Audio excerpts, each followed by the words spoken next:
Quand on regarde la cathédrale de Strasbourg, on pense d'abord à son histoire, à son architecture, à ce qu'elle représente pour la ville.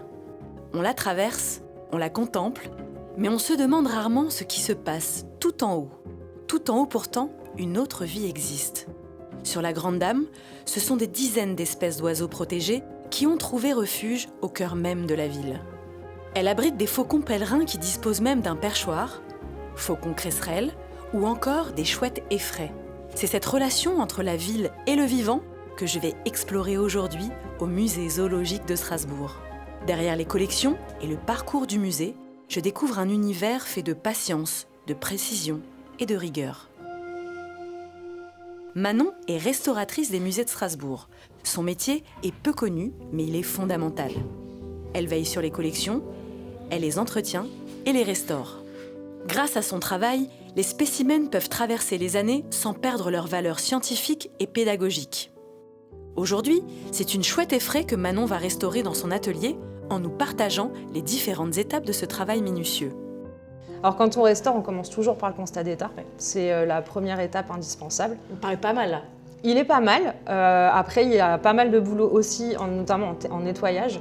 Il est quand même pas mal sale. Il y a un petit peu de mise en teinte, mais ça va être très léger sur les griffes. Mais la structure, par exemple, va très bien. La tête Tu parles de la structure, bien. tu parles de quoi? La tête, les... En fait, oui, tu as la ailes. structure qui est l'intérieur, on va Ok. dire, et la surface Ok. qui est l'extérieur. Et donc, tu vois, là, les ailes, elles tiennent bien, les doigts, ils tiennent bien, la tête aussi, donc la structure va bien. Après, la surface, justement, il va y avoir du travail de nettoyage, du travail de teinte. Et qu'est-ce qu'on fait pour nettoyer? J'imagine qu'on ne prend pas une brosse et on y va... Non, on quand ne prend même pas la avec douche non plus. On y va avec minutie. Oui, ouais, c'est le travail le plus long en général sur la restauration, le nettoyage, surtout sur les oiseaux. Et surtout sur des zones blanches, Et surtout j'imagine. sur des zones blanches où on va y aller plume par plume, tranquillement. Alors pour le nettoyage, on va utiliser, c'est des choses assez simples, le système de coton-tige fait maison. Avec, Fait maison. Ouais, fait maison. Nous, on fait du fait maison. Avec de l'éthanol. Et donc on va nettoyer comme ça. On prend l'éthanol et on va venir sur les zones, en général quand même de haut en bas, et on va venir nettoyer les différentes zones. On soulève les plumes, on met une interface pour, on va dire, absorber la saleté.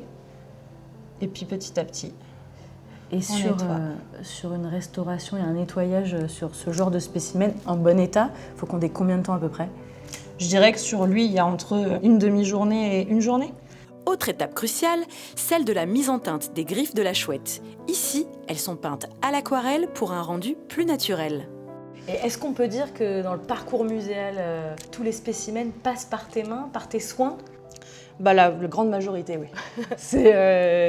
C'est quasiment à chaque fois qu'il y a besoin de sortir pour une exposition, pour un prêt ou pour aller dans le musée.